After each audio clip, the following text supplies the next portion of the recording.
Welcome everyone to today's session, Transnational Identity with Heba and Mariah. You're welcome regardless of race, ethnicity, gender, identity, sexual orientation, ability, and disability. All are welcome in this community and open, friendly space. So I would highly encourage everyone to assume positive intentions, participate to the extent that makes you feel comfortable, whether it be by texting in the chat or raising your hand, the icon. Also, aim to be accessible at all times. Describe visuals as much as you can. You can scan the QR code for the community agreements if you'd like to add to them. And last but not least, during breakout rooms, there will always be a quiet room for whoever didn't feel like participating. Also, you can message me, Yasser, Mariah, or Hiba if there's any issues. And Mariah and Hiba, you can take it away. Okay, thank you very much. Heba's just going to pull up the slides. I hope everyone can see okay. So welcome all to this lovely workshop that we're leading today on transnational identity exploration and collaborative autoethnography for individual and community transformation. It's a bit of a mouthful, but we're going to break it down step by step. And we thought before we get started, we'll just quickly introduce ourselves so you know a little bit more about who we are. So my name is Mariah Fairley. I am a senior instructor at the American University in Cairo. I teach in the Department of English Language Instruction, but I also teach courses for rhetoric and composition and also for the Applied Linguistics Master's Program. And what else? I grew up in Tanzania, so that's an interesting fact about me. And I've been in Egypt for most of my adult life. So feel free to ask more about me later if you'd like to, and I'll hand over to Heba to introduce herself. Hi, everyone. So I'm Heba Fathelbab, and I also work at AUC. I'm an adjunct instructor in the Rhetoric and Composition Department, and I also teach courses in our core curriculum program. In addition to that, I have an administrative position, which is the Senior Director for Assessment and Accreditation at the university. I also have kind of like a diverse background like Mariah. My parents are Egyptian. I grew up in Canada, but have been also in Egypt for most of my adult life as well. So that'll come in handy later on when we're working on transnationality. Okay. So I think Mariah will start you off with our agenda. Yes. So we're really excited to have you all here today. This is one of our favorite topics, so hopefully we'll find it very insightful and learn a lot today together. We've sort of divided up the agenda into kind of two stages. The first stage is we're going to be exploring our transnational identities through several activities. Okay, so we'll start by talking about what transnational identity is and why we should explore it. And then we're going to engage in 3 different activities to help us explore further. One will be mind mapping our transnational identities. The second one is we're going to be telling stories about critical incidents that involve transnationality. And the third part will be artistic expression of what brings us joy, okay? So once we're done with all of these activities, each individual activity will provide a few insights that will help us in stage 2. So in stage 2, we're going to engage in a very simplified collaborative autoethnography together. And if you don't know what this is, don't worry. We'll explain it later. And we'll explain how to do it. And then we'll actually engage in it. And from that, it's basically we're going to analyze the insights, sort of draw on the insights we got from the first activities to kind of think about action plans going forward when it comes to transformation, whether individually or community or in educational settings. And we'll end with takeaways. Okay, so hopefully that sounds good for everyone. And as we go, obviously, that's already been said, this is a safe space. So whatever we share here, let's not share it outside this space unless we have permission. And the other thing is nobody needs to feel obliged to share, of course. This is, if you're willing to share, if you'd like to share at any time, you can feel free to do so.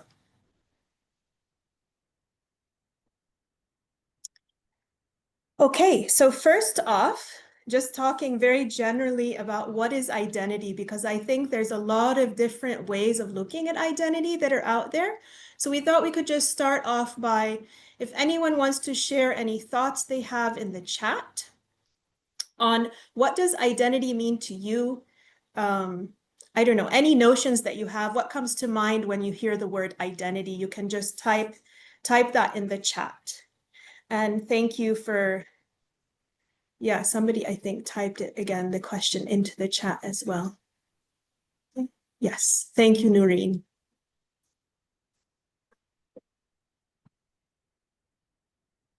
So we've got a few different keywords here, all very relevant.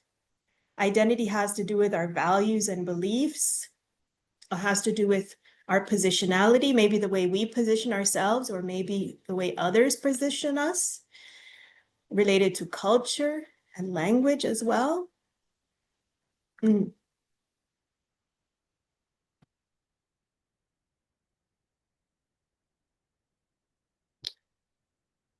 Okay.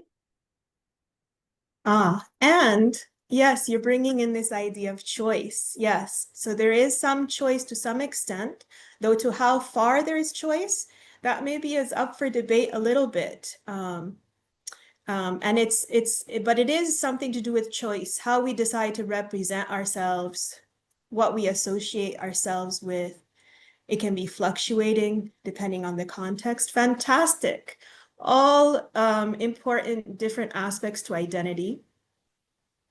So we can move to the next slide now. And don't be too overwhelmed here.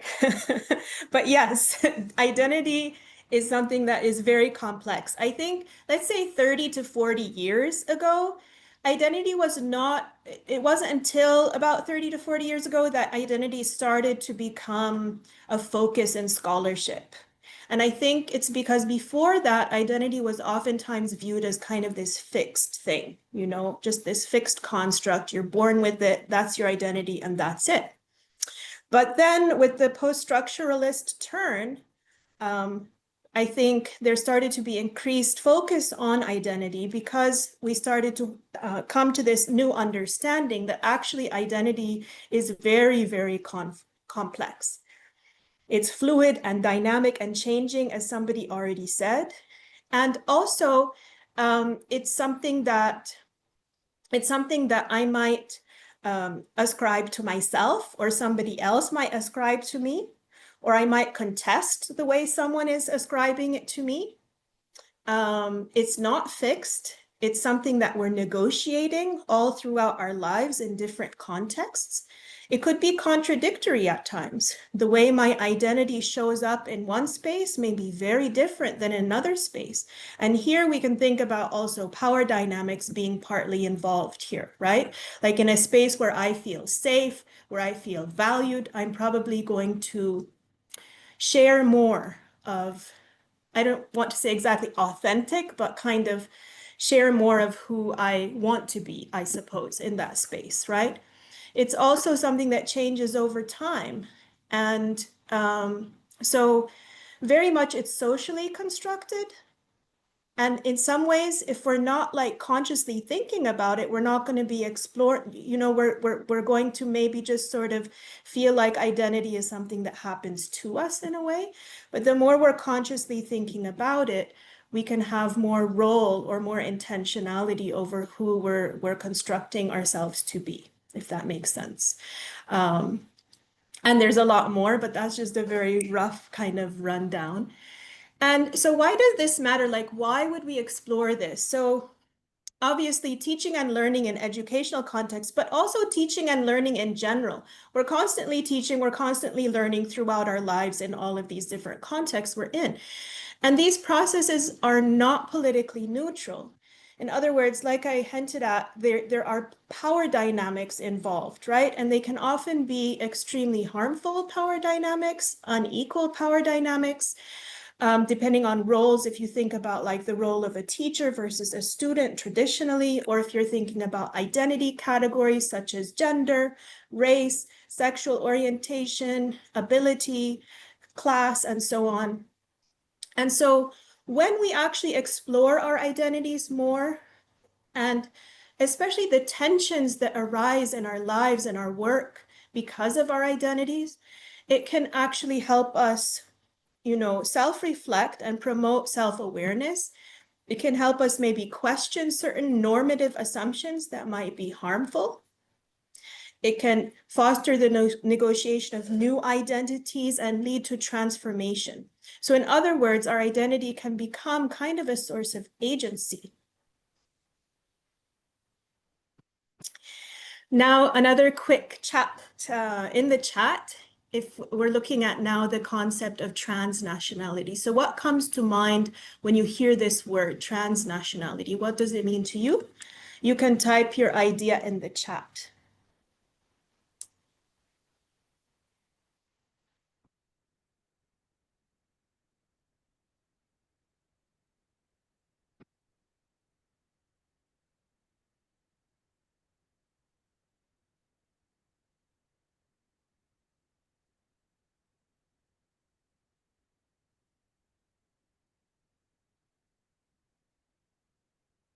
Okay. Definitely culture is involved, cross-cultural interaction. Not being limited by national borders. Belonging and being across nations and culture. I love that. Being a nomad, so not having one place that you call home, right? Having your own dialect. Multiculturalism, multilingualism. Having past lives in other cultures and races. And perhaps this idea of transgenerational, you know, knowledge and knowing. Okay. Thank you very much. Lovely. These are beautiful answers. We can move to the next slide. So just as some of you have talked about, transnationality has been defined as this idea of crossing national borders or blurring of national borders. And crucially, it's not just when a person crosses national borders, but it can be movement physically or virtually of people, but also of other things, of ideas, knowledge, languages, ways of knowing, ways of being, ways of doing. These can cross borders as well. And especially, you know, as our world becomes more and more globalized, more and more interconnected, this blurring of borders is happening more and more. So transnationality is actually viewed as an element of identity. So just like race, gender, class, and so on, we are also transnational, more or less to varying degrees. We are all transnational. So it's not actually a binary category, because if we consider this definition at the top, we can see that all of us do have some sort of transnational experience, even if we've never left our hometown, for example, right? And this is especially true when it's coming to the idea of teaching and learning in educational settings, this idea of the transnational. So we can think about transnationality as a form of diversity or a resource, or even like a disposition that we can cultivate, because transnationality has a lot of kind of traits associated with it. But just because, for example, I've lived in a few different countries doesn't necessarily mean I have a transnational disposition. And similarly, just because I live in one hometown my whole life doesn't mean I don't have a transnational disposition, if that makes sense. So we're going to talk about that a little bit more, but it's just really important to see this need for the expansive view of transnationality to kind of invite everybody in, so that it's an inclusive kind of space that we can all join.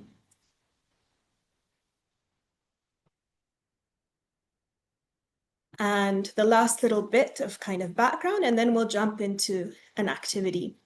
So why explore this? So basically, basically research has found that when we kind of adopt this or develop this transnational disposition, and when we explore it, it actually encourages us to self-reflect, understand ourselves better, and particularly explore cultural difference and change, explore power inequities. We become more like our sensitivity is heightened towards power inequities. And so it can make us want to promote action for transformation. And within educational settings, it can help us to become more humanizing and take more holistic approaches to education, connect more closely and humanly with students, and especially of marginalized or minoritized students, and exploration of diverse teaching approaches in general, bridging of divides. And it provides opportunities for creating or carving out what we can call in-between spaces that are really kind of necessary to move away from this idea of binary thinking or binary spaces, that it's all or nothing or either or, black and white. And then that can allow us to kind of develop new or hybrid identities, which are great for transformation and social justice orientations. So I will hand over now to Heba. Thank you, Mariah. Okay, so now we are going to start with our activities. And we're mainly going to focus on 3 activities that are going to lead us to the autoethnography afterwards. So the first one is mapping your transnational identities, storytelling about critical incidents involving transnationality, artistic expression of what brings you joy. So these are the 3 activities that we're going to be going through. And it's important to keep in mind when we work towards these, when we work through these activities towards the autoethnography, it always helps to have a research question so that you can kind of focus on what we want to explore. So our research question for the purpose of this workshop is, how can we use our transnational identities and joy to promote transformation in education or in our communities? So that is mainly what we're going to be trying to answer by the end through our research in our autoethnography. So starting with the first activity, we're connecting to transnationality through mind mapping. So in what ways are you transnational? So this is what we're thinking about. We're going to create a mind map, and we're going to give you 5 minutes for that. You can do it by hand, you can do it digitally, whatever you're most comfortable with. And so think about everything that you feel throughout your life has contributed to your transnational identity. And like we said, transnational can come in different ways and forms. It doesn't have to mean that you're physically somewhere else than your hometown or your home country.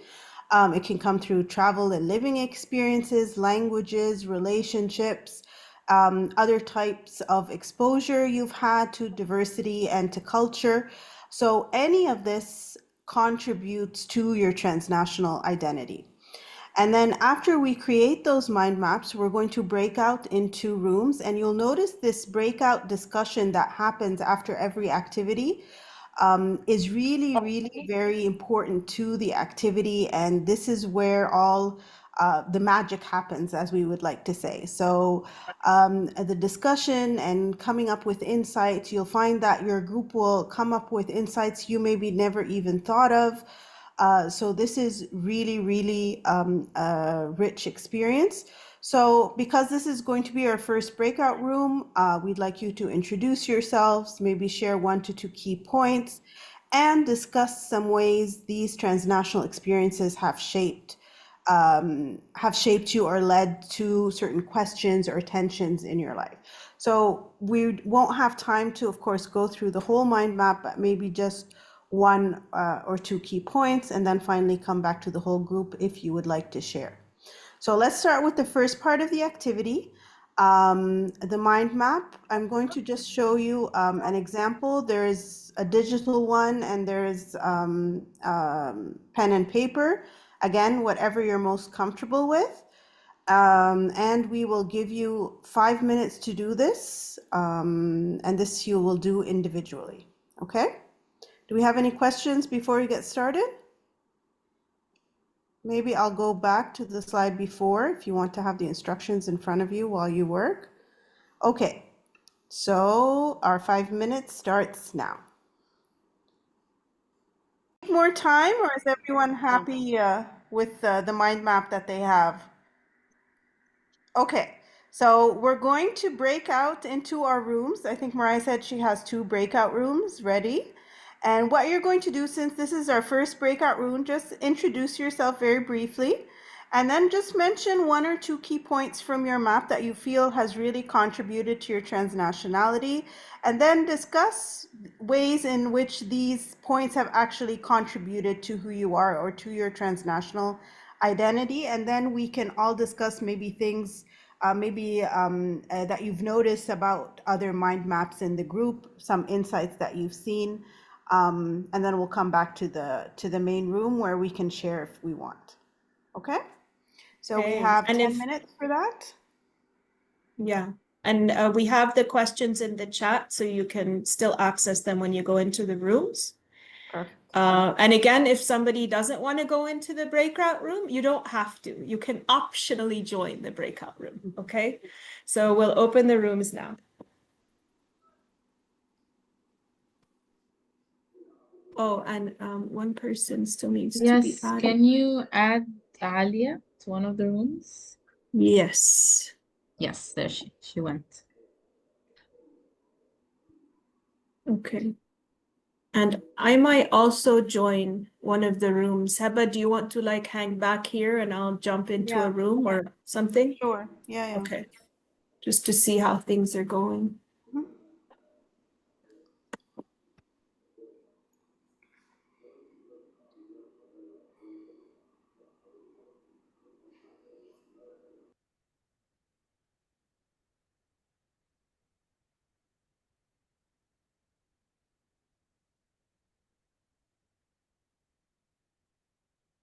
So would anyone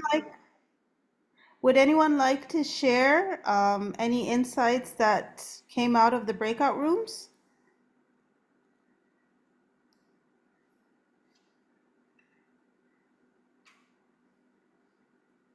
So I can say something if that's okay. Yeah, of course. In my group with Evie, Caitlin, and Dalia, we talked about how sometimes, although people have different backgrounds and different identities, once the interaction starts and we observe and we become mindful of others, we find similarities, we find some shared values.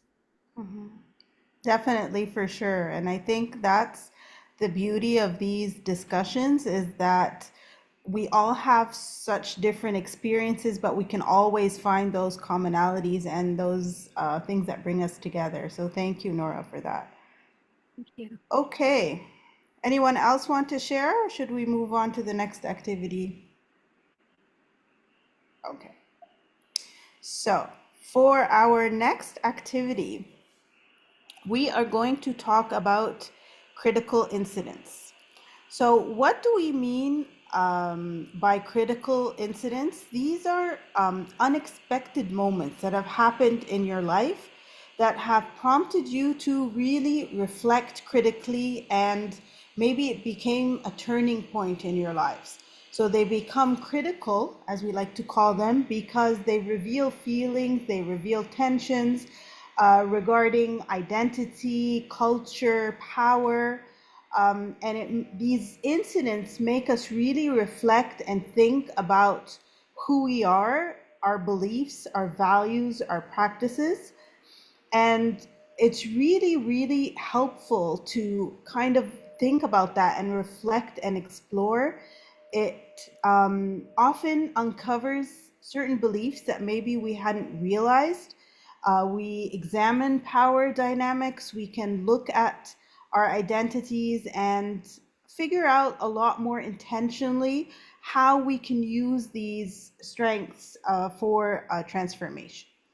And so our next activity revolves around critical incidents with transnationality.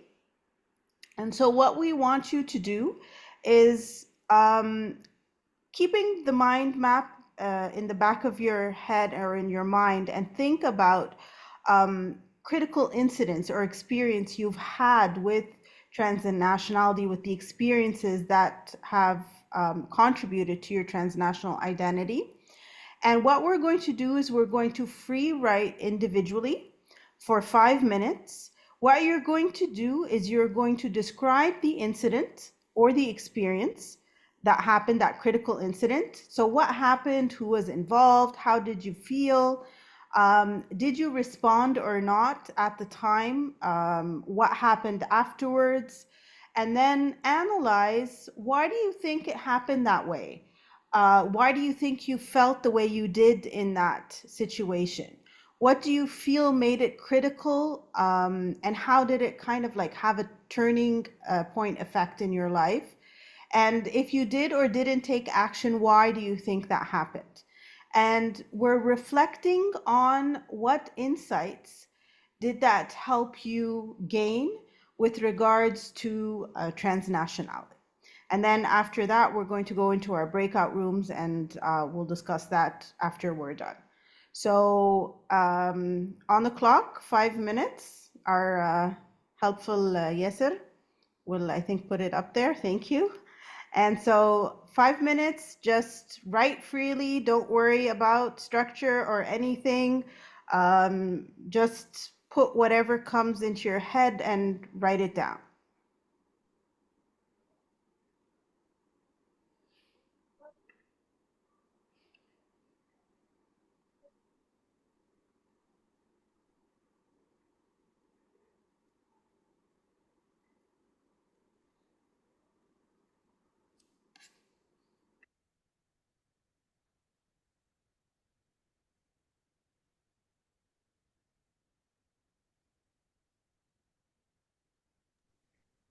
Can you see it? Yeah. I hope you all had a nice discussion. Does anyone want to share anything from their discussion? What insights or what actions did you come up with? If you want to share one. Yes, Caitlin. I'll share something that we spoke about in the group. As we were talking about kind of our own mind maps as well as our critical incidents, one thing that was brought up was, while there's a lot of overlap in our transnationalities at times, everyone is so unique, even like between like parent and child, like family members, all of it, right? Mhm. And it's within those like unique intersections of identities that I think community building can really happen. And we just spoke about how big a community can grow because of those intersections. So that was something really nice. That's really insightful and I think so true. And this is what we always say, why diversity is so important. So thank you for that, Caitlin. Anyone else want to share or should we move on? Okay, great. So Mariah will then take you through our next activity, artistic expression that brings you joy. Okay, so this is the final activity of stage 1 before we move into the collaborative autoethnography. And some of you may be wondering, well, what does joy have to do with it? We'll explain. So first of all, why explore what brings you joy? Basically, joy is such a central part of what our existence should be, I think. And I think joy can be such a wonderful kind of signal. The things that bring us joy are often the things that are signaling to us, hey, we need to use that. We need to do something. We need to go in that direction. And so there's a number of scholars that have looked at joy in relation to things like identity and transformation. And some of the things that they talk about are that joy and well-being are also absolutely crucial to transformation and for making transformation sustainable in community change. Because if you don't have that joy, if that joy is not there, then it's really hard to sometimes sustain transformation and change over time if you're getting exhausted and burnt out, right? And so the joy can sometimes heal us and also affirm our identity and nurture our commitment.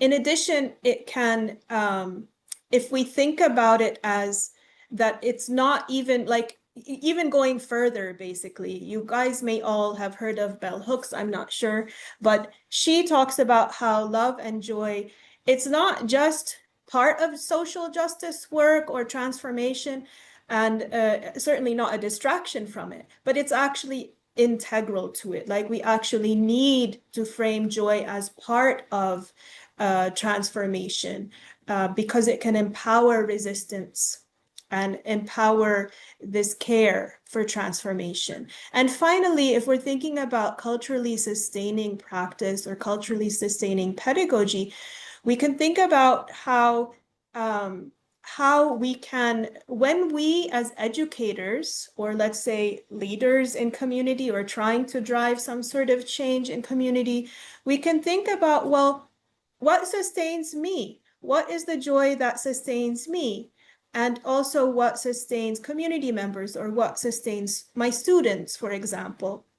And how can we actually make identity and joy being part of that as a vehicle for empowerment? And some of what I think Caitlin was talking about as sort of embracing and celebrating, I guess, diversity and bringing it in as a resource rather than something that is like a deficit or something that, oh, you need to assimilate yourselves into a certain one way of being. So the reason why we want us to actually think about joy now and express it artistically if we can. Don't worry, you don't have to be like a talented artist to do this. The main point is just to kind of the reflection and introspection that happens when we're trying to produce art. We're thinking about what brings us joy because we want to tap into and connect our joy and our transnationality to see how we can maybe somehow merge the two together, draw the two together. We won't get to that point so much, maybe how to connect them. A little bit we'll talk about, but we'll get more to that in the final, in the autoethnography, the collaborative autoethnography part. So what you're going to do, and what you're going to do is, hopefully, if you have a piece of paper and a pen, even better if you have markers though. If you have colors, you can have a piece of paper, but if you can't, if you don't have colors, that's okay. You can try to maybe do something digitally, or you can just like make a list and write down what colors you would give it, I suppose. And then when it comes to drawing, rather than using colors, maybe you could use different like designs or something with just a pen. So you're going to get out a piece of paper, and at first you're going to just sit with yourself for a couple of minutes and think about, what are the things and the people that bring me joy, that make me feel happier in life, make me feel supported, make me feel like alive, you know, and that life is worth living, right? So think about those things or people, and then you're going to write a little list, and we're going to do this for about 5 minutes. You'll make your little list, and when you're done making a list, you can use a different color for each item on your list to represent each of those items. Or you could maybe use like a different little design, like curly cues or stars or hearts or something like that to represent each of the items on your list. Okay, so we'll do maybe 5 minutes for that.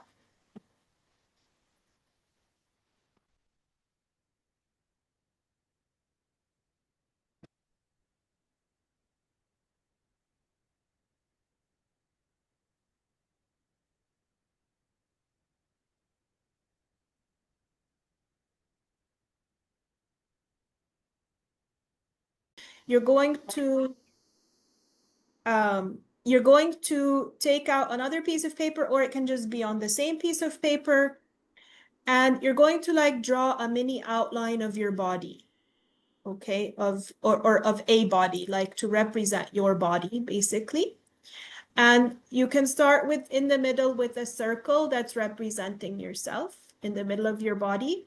And then you can fill in the rest of the outline or outside the outline. Basically, you're going to decorate this drawing with different colors depending on where each item on your list seems to resonate for you.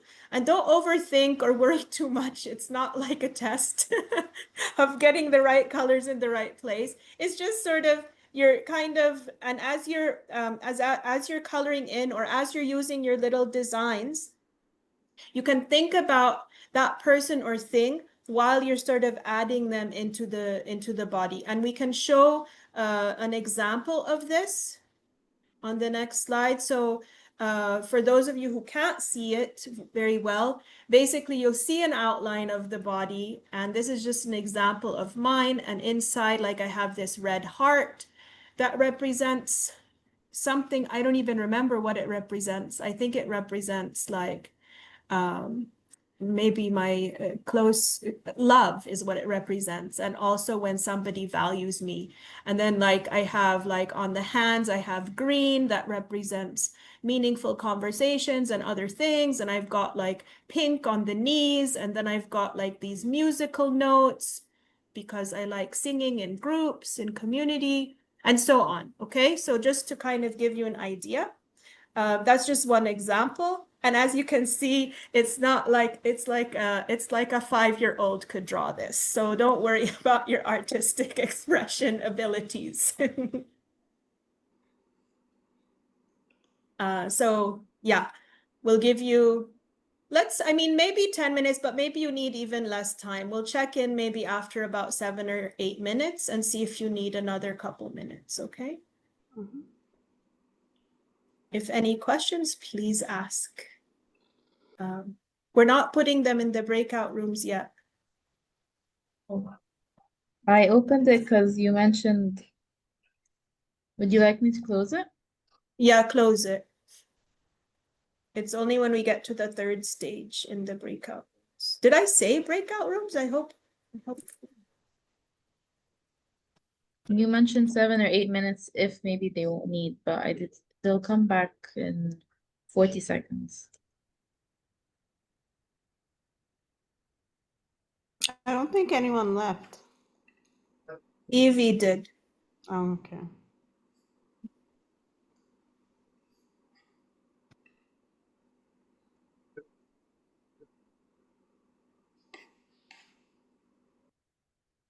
And we can put the breakout room information.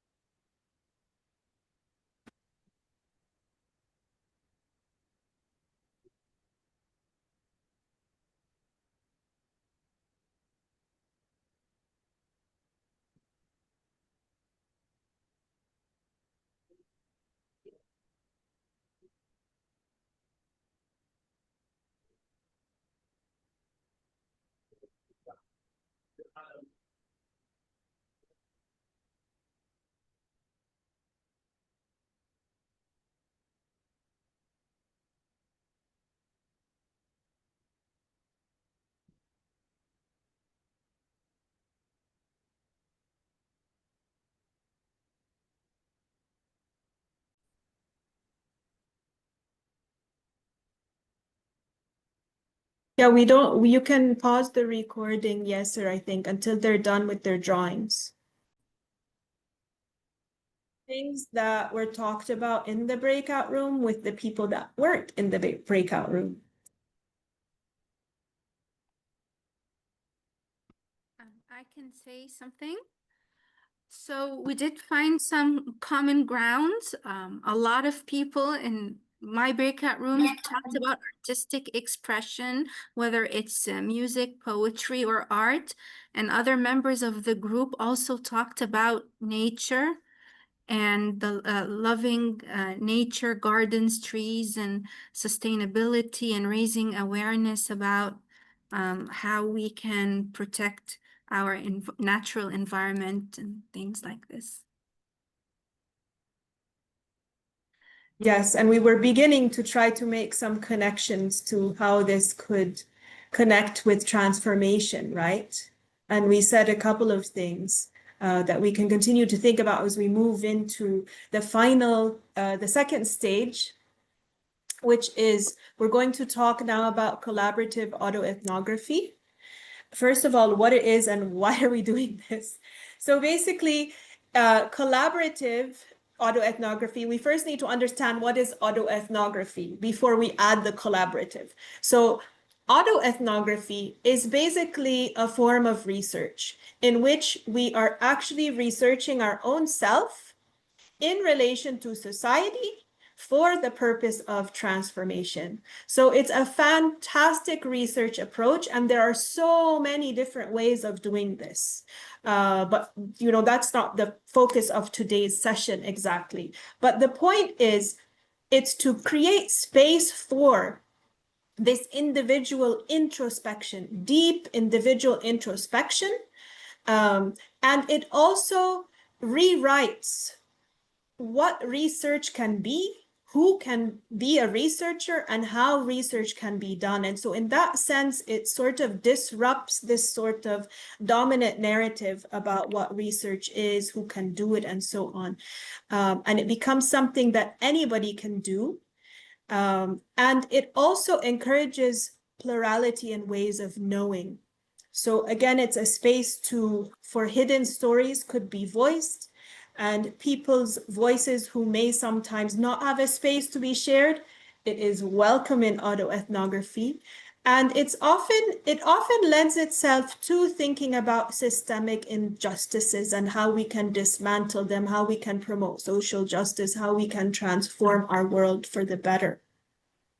Now, when we do it collaboratively, it's basically the same concept as individual, but we're doing it collaboratively. So often what will happen is individually people will do something, write something, do some kind of art, like we just did, those 3 activities we just did.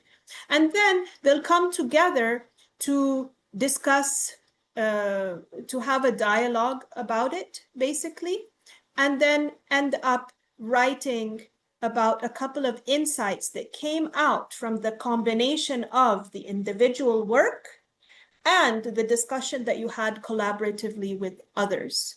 Okay, so in our case, I mean, often this is done as a written thing, or sometimes it's even artistic as well. It can include multimodal or transmodal art in it. But in our case, we're not going to actually write an autoethnography.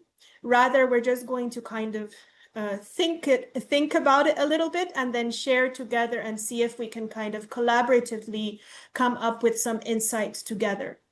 Now, how are we actually going to do it is we're going to obviously be thinking about the importance of sharing our open vulnerability and focusing on meaningful transformation of ourselves and our communities. And to do that, we've already done step 1 and 2, basically. So we generated our data sources, right? Which are the 3 activities we just did. So now we're going to treat those 3 activities we just did as our data sources. So in step 3, we're going to analyze our data sources, and simply we're going to think about our research question, which was, how can we use our transnational identities and joy to promote transformation in education, in communities, in ourselves, in whatever, okay? So we're going to review our 3 activities that we did individually and think about it. You can make notes or just think about it orally of what strikes you in relation to this research question. Can you find any kind of answer to this research question in your 3 pieces of work and in the discussion that we had in the breakout rooms?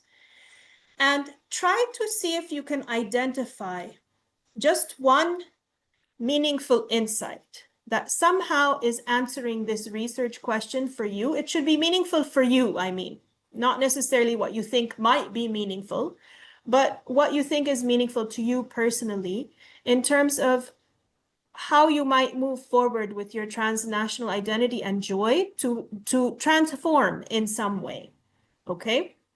And so once you've identified that insight, you can think about it a little bit more.